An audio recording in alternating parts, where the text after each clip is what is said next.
神よ、自己責任という連中に災いをもたらすものとしてください。皆様の絶望と悲しみと怒りと嫉妬と不安と恐怖と拭いきれない欲望とともに寄り添う優しいチャンネル、ネガティブマンチャンネルようこそということでね。さあ始まりましたね。皆様と寄り添う、そう世界最悪最低のチャンネル、世界一のね最悪なチャンネルですけれどもね、絶望している人ね、悲しみに暮れる人、苦しい人、不安におののく人ね、恐怖を感じ絶望の淵でブルブル震える人と共にね、いつもネガティブマンがそばにいますからね。あなたの隣にいつもいます。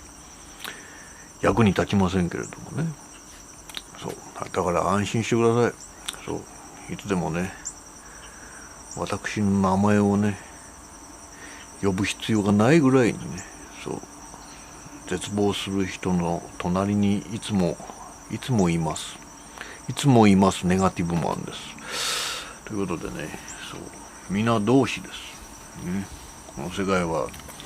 ろくでもないので滅ぼしましょうということをね、強く常に訴えている男でございます。ということで今日はね、視聴者様からのね、そうこの世界を滅ぼす同志の皆様からのねお便りおはがきがね、この空虚で冷え冷えとしたこの世界、この空間にねたくさんねお便りが山のように積まれているのでね、その第3弾としてね、質問に答えていこうと思います。そう今日もまたね、ほにゃららさんからのねお便りを読もうと思います。もし死後の世界があるとしたらどういう仕組みか。もし死後の世界があるとしたらどういう仕組みか。もしないとしたらなぜ私はこの世界に巻き込まれたのか。事故みたいですね。そうないとしたらば、死後の世界がないとしたら、じゃあ一体私はなぜこの世界に巻き込まれたのかということについてね、そう語っていきたいと思います。そうまず最初にね、もし死後の世界があるとしたらどういう仕組みかというね、第一節の問題について。いや深いですね。これ意外と深いですよ。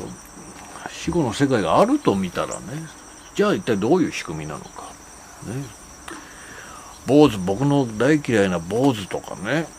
牧師とか教会士とかね、いろいろいますけれどもね、そうスピリチュアル系、そう私はね、こう見えてもオカルトに深い造形を持つ男でございましてね、小学校4年生の時、あれですよ、夏休みの自由研究で全校生徒の前であれですからね、心霊世界の仕組みについてね、あれですからね、発表しましたからね。そう選ばれてね、そうね、オカルトラップ現象とかね、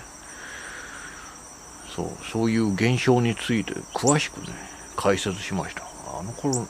神道ですよね。神のわらべと書いて神道ですよね。見込みがありましたね。ネズミにかじられながら貧乏な家に生まれながらね、神道ですよね。見込みがあったな、あの時代は。そういうことを真面目に自由研究でこうあれですよね、クラスの代表としてこう発表したわけです。死後の世界はどうなっているのかみたいなね。さっぱり思い出せませんけど、まああれですよね、なんかこう天国があり地獄がありみたいなことをね言ったんでしょう、きっとね。またはこう幽体離脱の話とかもしたはずですよね。そうね、三途の川の話とかね、そう死後の世界の手前で帰ってきた人々のね体験談とかを発表したはずですよね。かようにですよ。そうあれじゃないですか、臨死体験みたいなね人たちの話が全部嘘なのかっていう問題がありますよね。脳みその幻影なのか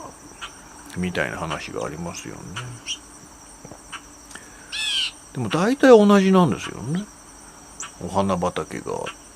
てで地獄をちょっと見たりとかね、そういう人たちの話、こういうのが全部嘘なのかというと、僕はね今でこそ宗教もスピリチュアルも大嫌いっていうかね、詐欺が多いですからね、95% 嘘だと思ってますけれどもね、やっぱりねオカルト大好きですから否定しきれないですよね。否定しきれない。どうしてもね、うちのねあれなんですよね、母親とおばあちゃんがね非常にねそういう体験を僕が小さい頃にねしてくれましてね、母親はなんか高熱でうなされて生きるか死ぬかみたいな容体の時に、子供の頃ですよ、母親は子供の頃確かに幽体離脱したんだと、苦しむ自分を上から見ていたと、そして上から見ている自分はちっとも苦しくなかったっていう話をね、話をしてくれましたしね、そういう幽体離脱みたいなことがあるっていうことはですよ、やっぱり魂みたいなものの存在っていうものは否定しきれませんね。意識、人間の意識っていうのはすごく難しい話になっているんですよ。こうなんて言うんでしょうね、科学というかなんて言うんでしょう、このそういう業界じゃなくて真面目に意識は一体どこから来ているのかっていう研究っていうのは非常に難しいらしいですよ。やっぱりね、人間の意識っていうのはそれだけこう解明されていない部分がすごく多いんですね。ですからそういうね幽体離脱の話もそうですよ。私のおばあちゃんは長年ね寝たきりだったんですよ、16年ぐらいね。で僕が小学生の頃にもね寝たきりでしたけれどもね、私が学校から帰ってくるとですよ、あれなんですよ、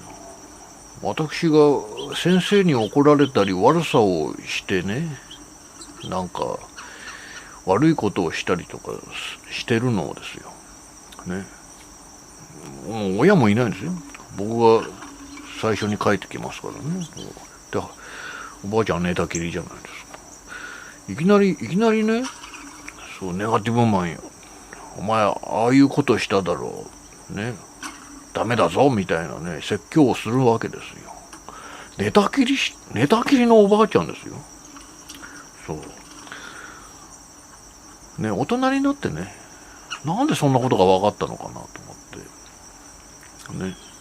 やっぱり子供心にこう落ち込んでたりね、なんか非常に気まずい顔をしてたんじゃないのかなとかいろいろ想像したんですけど、やっぱりね当時も言われてましたけど、やっぱりおばあちゃんはねちょっと千里眼ですね。こう遠いところの投資ができるみたいなね、ちょっとできたんじゃないのかなと。あと別室といったってあれですよ、貧乏なね、この YouTube チャンネルにも上げているように、僕のね生まれ育った家はね非常にめちゃくちゃなね平屋のねごくごく狭いあれですから、あれなんですけど、おばあちゃんは寝たきりじゃないですか。で僕は早く帰ってきて隣の部屋のねところでですよ、親父のね隠し持っているエロ本とかをね眺めていたりとかしたわけですよね。悪い男ですね。そうするとねおばあちゃんが怒るわけですよ。ねネガティブマインお前そんなもの見てるんじゃないよって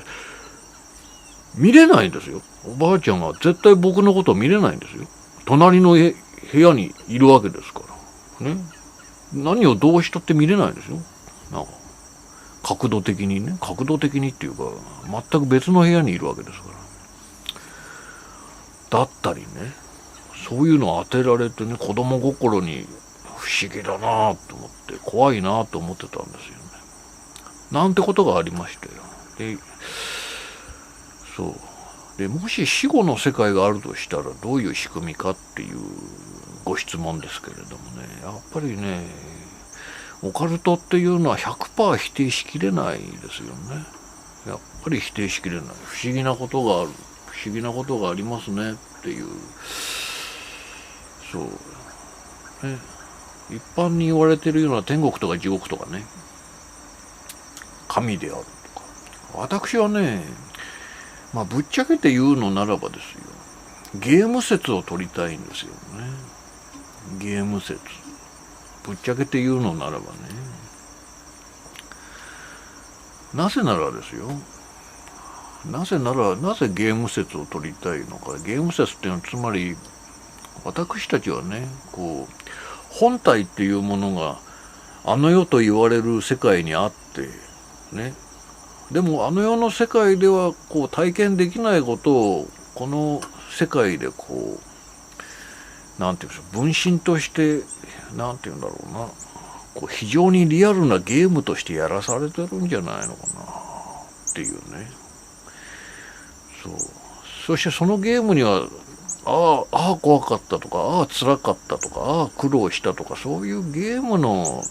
感想でなんか経験を積むことによって、やっぱりね、こう苦労がない世界っていうのはありがたいねっていうことをね、体験するための暇つぶしゲーム説、暇つぶしにしてはひどいですけれどもね、ひどいゲーム説、ひどいゲーム説を取りたいですよね。神と言われている存在はね、神はいると僕は思いますけど、その存在が高尚なね、全知全能のめちゃくちゃな善の存在かというと、私はどうも嘘くさいですよね。善悪がしっかりとある。大体神も悪魔も似てるじゃないですか。なんか人間を試してみたりね、苦労させてみたり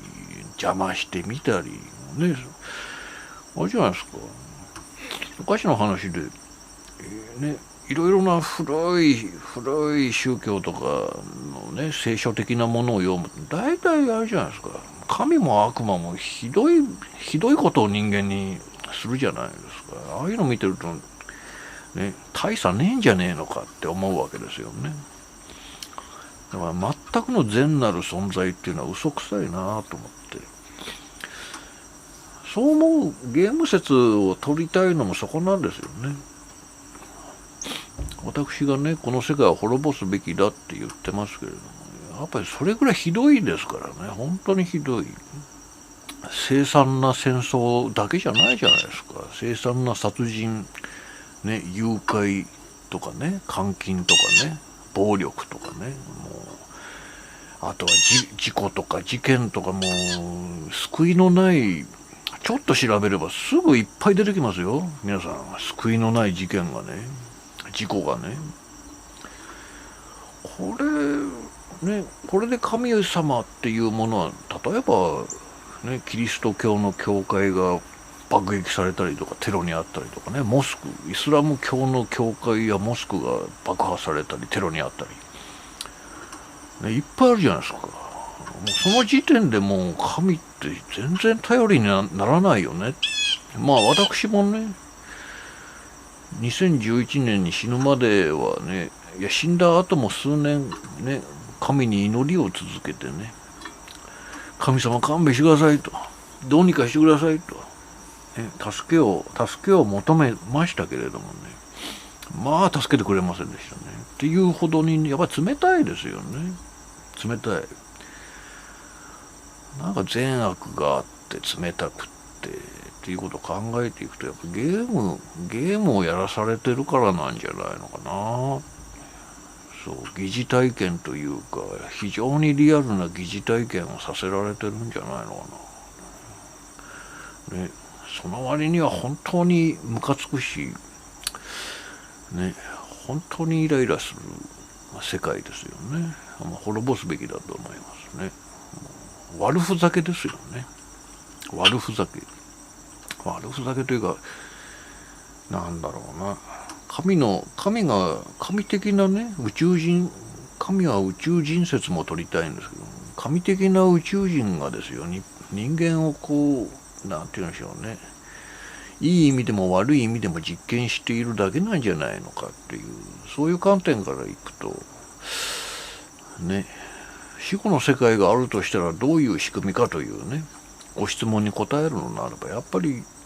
単にゲーム説であって、ゲームをやらされてるだけで、しかもひどい目にあって、でもその代わり天国とか地獄って本当はちょっとないんじゃないのかなっていう感じはしますね。だってそうじゃないですか。我々どう考えたってこの世界に生まれたら悪に染まりますよ。悪いことをしますよ。そしてろくに反省できませんよ。ね。反省したところで反省すりゃいいのかっていう話でもありますしね。反省すりゃじゃあ天国に行けんのかっていう話でもありますからね。そう。どうしようもないですよね。すごくどうしようもない世界。ね。80億人がいたら、60億人ぐらいは余裕で地獄に行くはずですよ。20億人も良い心で生きて、良い行いをして、良い母、良い父、良い人間として生涯を終えましたっていう人が20億人も出ますかね。今80億人が一斉に死ぬとして。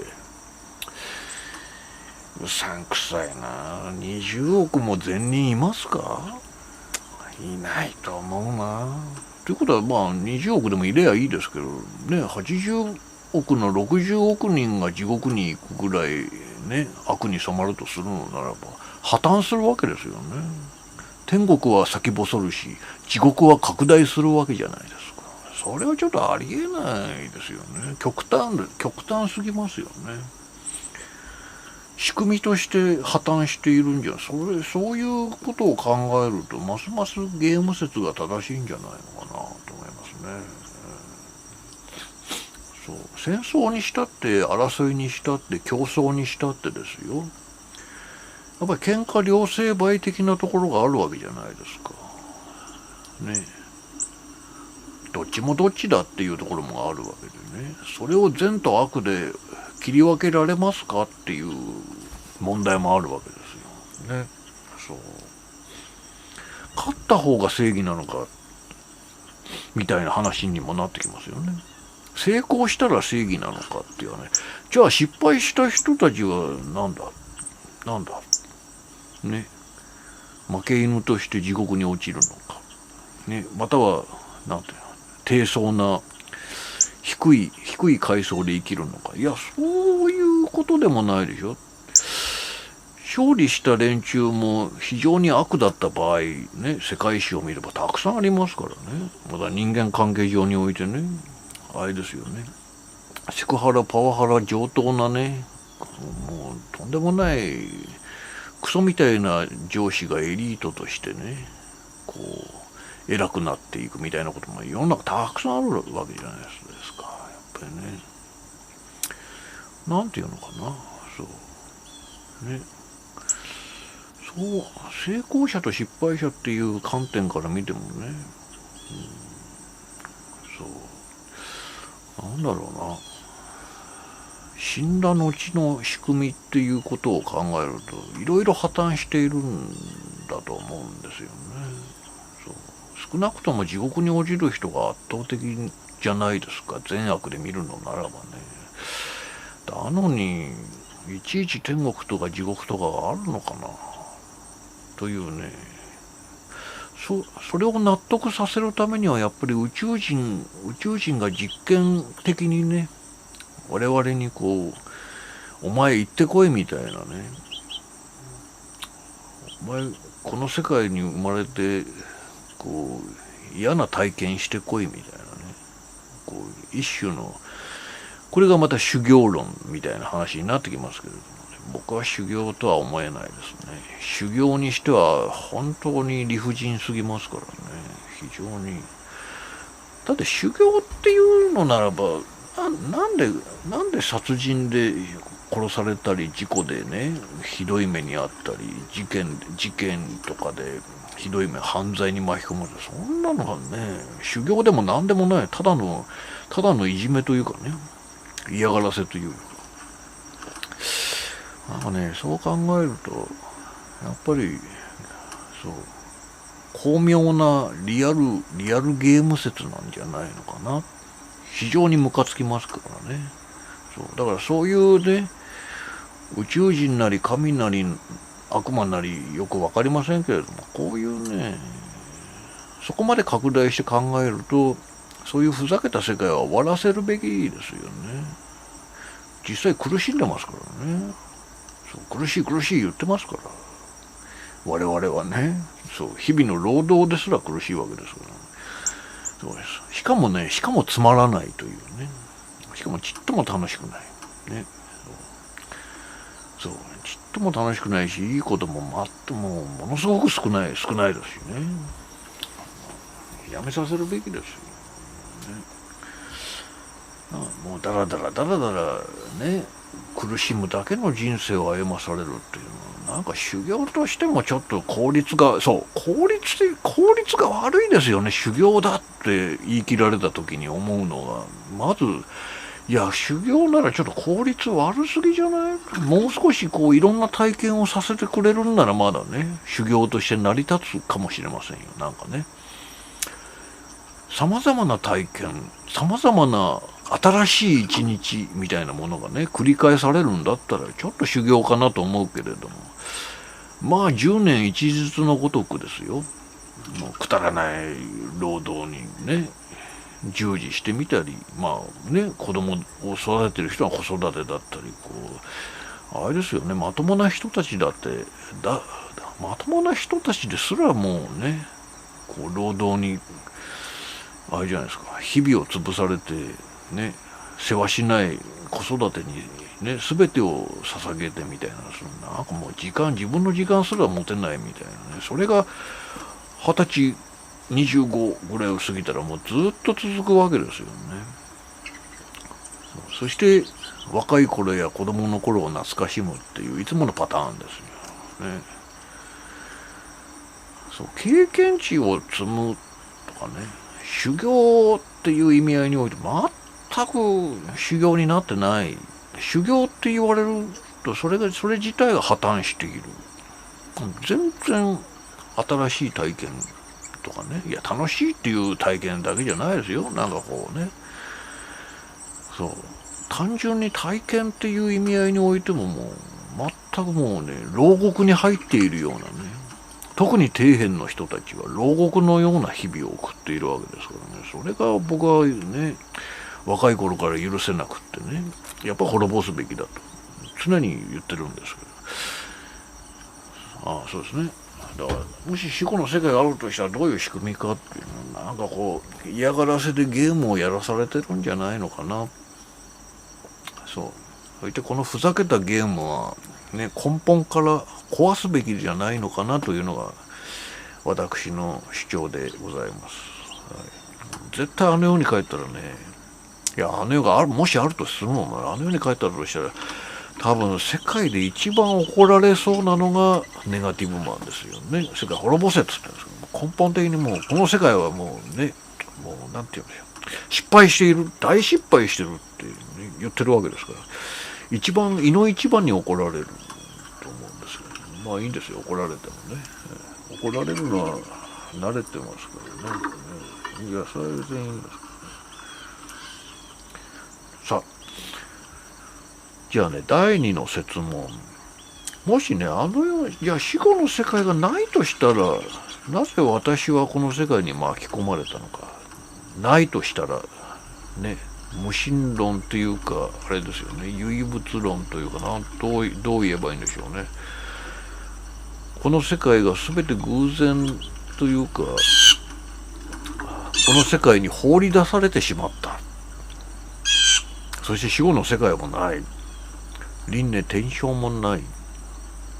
てことですよね。難しいですね。難しい。ないとしたら、なぜ私はこの世界に巻き込まれたのか、ね、もうあれですよね、ご自身で言っちゃってますよね。もしない、本当にないとしたら、死後の世界がないとしたら、なぜ私はこの世界に巻き込まれたのか、ね、ご自身で言ってますよね。そう、事故ですよ。事故ですよね。もう80億人みんな事故ですよ。事故ね。もしないとしたらばね、そう、親ガチャ成功民もあれですね、失敗民ももう全部含めて事故ですよね。そう、そしてうまい具合にね、いい人生を送れてるやつもいればね、このご質問者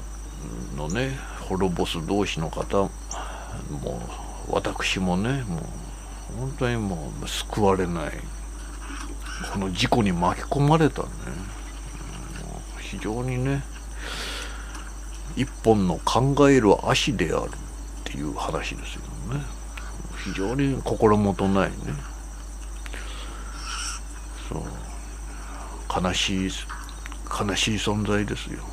まあですからね、昔の人たちはね、極楽、この世界は苦しいけれども、あの世は極楽浄土だみたいなね、今のイスラム教徒だってそうじゃないですか。ガザとかパレスチナとかね、イランとかイラクとか、みんな中東の人たちってそうですよね、大体ね。そう、この世界はクソだけどね、神のために尽くして死ねばね、極楽浄土に行ける、絶対行けるんだみたいなね。行けませんよ、行けません。そんなね、ひどいテロを起こしたやつなんて、ね、僕がぶん殴ってやりますよ。まあそれはそれとしてですよね。まあでもどうでしょうね、私もテロリストみたいなところがありますからね。まあしょうがないですけど、そう、そういうことですよね。ないとしたら、いやどうして巻き込まれたんでしょうね。どうしてこんな事故が起きてしまったんでしょう。ほらね、冒頭中断申し上げましたけれども、やっぱり人間の意識は一体どこから来てどこへ去っていくのかっていう問題ですよね。幽体離脱がある以上、何か意識っていうもの、魂っていうものがあるんじゃないのかっていう立脚点ですよね。でもそれも否定してしまえば、死後の世界がないとなるとね、ないとなれば、まあすぐ死んでもいいし、死にたくなければね、やりたいことやって死ねばいいしね。でもね、僕はいつもなんだろうな、子供の頃からあるとは思ってましたからね。もしないとするのならば、ムカつくやつを全部殺して自分も死ぬみたいなことはずっと妄想してきましたね。ないとすればね。で、ないって言ってる、死後の世界なんかないって言ってる連中がね、こう穏やかに暮らしてるのを見てですよ、こいつらアホだなと僕はね、若い頃ずっと思ってて、こいつら本当にアホだなと思って。ないってあの世がないって信じてるんならね、ないっていう確信というか自信があるなら、もうすぐさまね、ムカつくやつを全部殺したりとか、なんかこうね、交通を遮断するためにさまざまなね、テロを起こしたりとかね、発狂してね、そう、通り魔の連中みたく発狂してね、そう、殺しまくればいいんじゃないかってずっと思っててね。そのくせこいつらなんだね、あの世がないみたいなこと言っておきながら度胸がねえなと思ってて、そう、だってそうじゃないですか。あれでしょ、ないとするのならば、この世界の法律だったりルールだったりっていうのは別に無視したっていいわけじゃないですか。そしてないとすれば我々の人生というのはもう全く無味無昧、そこら辺の虫と同じなわけでね。いや、虫だって分かりませんよ。生まれ変わるかもしれませんけれどもね。だとするのならば、もう好きにやっちゃっていいんじゃないのかな。そのくせね、相変わらず労働に縛られたり学校に縛られたりしている様を見てね、こいつら何なんだろうと思って、おとなしいよね。あの世界、あの世を信じてないね、神も信じてないっていうんだったら、もうね、もう目につくムカつくやつみんな殺せばいいんじゃないのかなって子供心に思ってましたけどね。だって無意味なんでしょ。無意味っていうかね、もうそんなん動物と一緒なわけですから、いや動物と一緒っていうか動物だって生まれ変わる。でもそれぐらいの凶暴性を見せていいはずですよね。人間社会なんていうものを全くね無視すればいいじゃないかと思ってましたけどね。そう、まあ最近の僕はどっちかというとそんな感じですけれどもね、まあそうですね。まあでもそれは個人の感想として置いといて、なぜ私はこの世界に巻き込まれたのか、いやわかりませんね。事故だと思うしかないですよね。そう、事故だと思うしかないかな、ね、なんで地球に生まれたのかみたいな根本的な問題と同じぐらいですよね。なんでそもそもなんで男として生まれたのかとかね、なぜそもそも女として生まれたのかとか、なぜ人間として生まれたのかとかね、そういう根幹的な問題にも関わっていますよね。死後の世界がないとしたら、なぜ私はこの世界に巻き込まれたのか。いや、事故ですよ。そうとしか言いようがない。そしてないと、まあでも結局この世界とあの世っていう死後の世界があるなしにかかわらず、やっぱりね、やっぱりこの世界はクソであるし、あろうとなかろうとこの世界はダメだな、ね、この世界に巻き込まれたのかっていうぐらいにこの世界に絶望しているわけですからね、ホニャララさんは。私も同じ気持ちです。本当に同じ気持ちですよね。だからあの世があろうとなかろうとこの世界はクソなんだから、やっぱり滅ぼしていかないといけないんじゃないのかな、ね、それがレジスタンス、こう人としてね、普通のなんて言うんだろうね、こう感受性としてね、そうお前の自己責任だ、死ねえなんていう連中のようなね、非常に浅い人間じゃない、普通に絶望や苦労やね、あらゆる苦痛を経験して大人になってきた人間としてはね、やっぱりこの世界ダメだなと気づくのが当たり前なんじゃないのかな。さすればどうするか、やっぱり滅ぼすしかないんじゃないのかなという結論に至りました。どうでしょう、この回答でお許しいただきたいと思いますね。そう深いような浅いような話でしたね。ではまたお会いいたしましょう。今日にも明日にも世界が滅びますように。ネガティブマンでした。